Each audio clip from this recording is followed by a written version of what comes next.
everyone, welcome back to the continuation of our episode reviews for the Ice chapter, and we are reviewing episode 22, Krag's Lament. The battle between Krag and Cole continues, and eventually Cole does find himself in Krag's cave. Meanwhile, Jay and Nia and the people back in the Great Lake discover that something has happened to Cole, so these two go to search for him.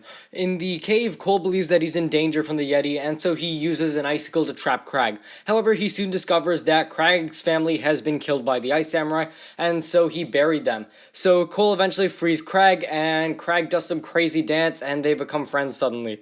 They go off to go find the Traveler's Tree, and Cole gets tired, so Krag carries him on his back and basically jumps all the way up to the top of the mountain. Then they find the Tree of Plot Convenience and are able to get some Traveler's Tea from it, and return back to the cave where Jay and Nia have arrived, and attack Krag. Then there's this scene where Cole's true form is exposed as a skeleton. I knew it all along, guys. And so everyone realizes that they're friends and Krag is not an enemy and stuff, and so they head back to Great Lake. Krag then, excuse me for a minute guys, I'm kind of getting teared up over Krag's emotional performance here. Krag bids goodbye to his lifelong home by screaming like a banshee at the top of his lungs and sticking a stick into the ground.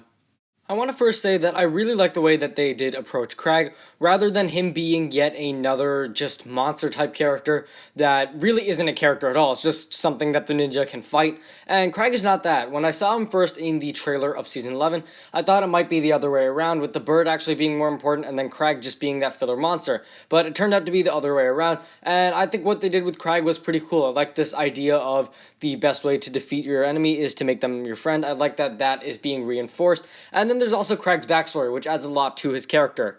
Krag's backstory is actually pretty dark, and definitely something I wouldn't have expected from this season. Basically, his entire family was slaughtered by Ice Samurai, and so he buried them or made tombstones for them in his cave. This accomplishes a couple things, and as already explained, this does distinguish Krag from the other monster-like characters, and so he really does feel like his own character with a personality and all.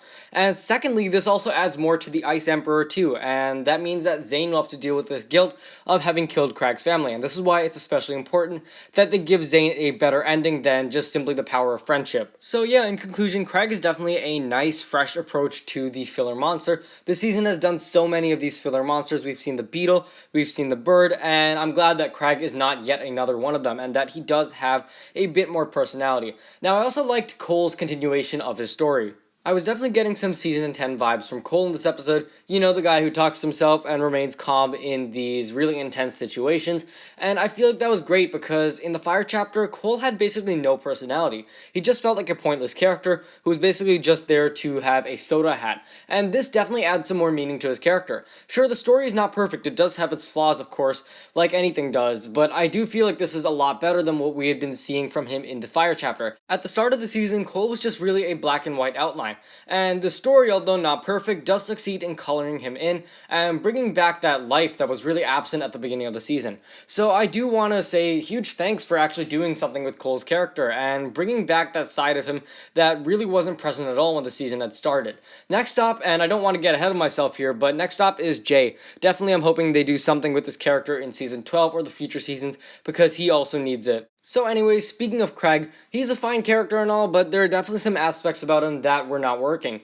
And I want to talk about his design. It almost felt like he was not animated completely, as if it was incomplete. Something felt like it was missing, and it just felt a bit too simple. He looked really goofy looking, and I'm not too fond of his design. This is a guy whose entire family was murdered by the Ice Samurai, and you're going to make him look and sound too. We'll talk about that next. But anyways, you're going to make him act like a clown, basically.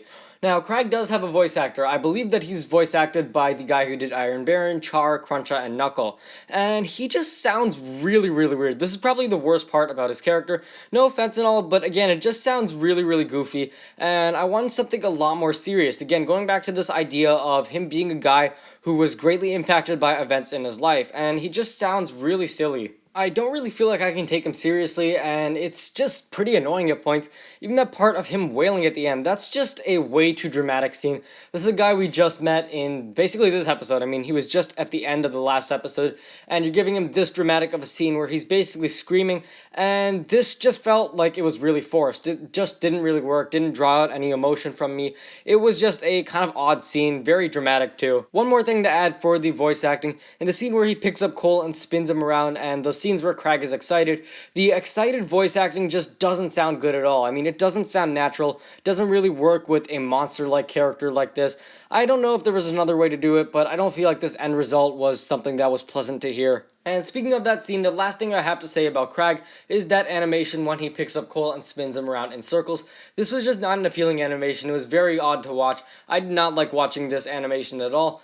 And the only way that I would summarize this little part is as being cringy. I didn't want to have to use this word, but for lack of a better word, yeah, that's basically what it is.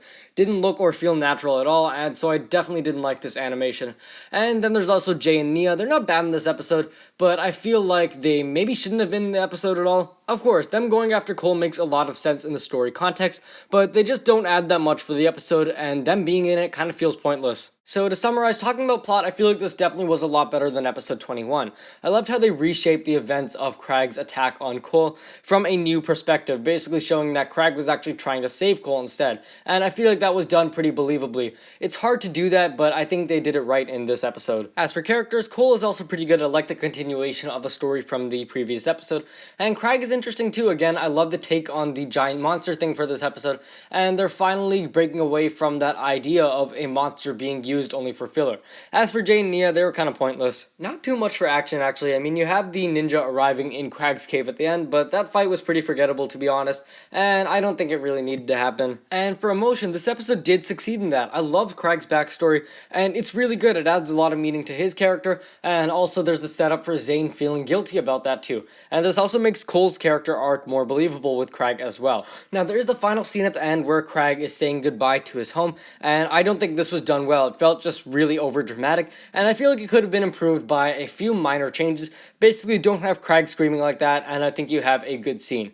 My final rating for this episode is a 7 out of 10. Definitely feel like it was better than episode 21, but there were a lot of flaws, mainly with Krag as a character weighing down the episode. And I don't think Krag is a bad character, but just some of the external aspects, such as his voice and his animation and design, I feel like those were the things that I didn't like about him. As for his internal aspects, like who he is as a character, I feel like all of that was done really well. Anyways, thanks for watching. If you guys enjoyed, be sure to leave a like, subscribe, share with anyone, everyone you know, and let me know what you guys thought of Krag's Lament, and I will see you next time.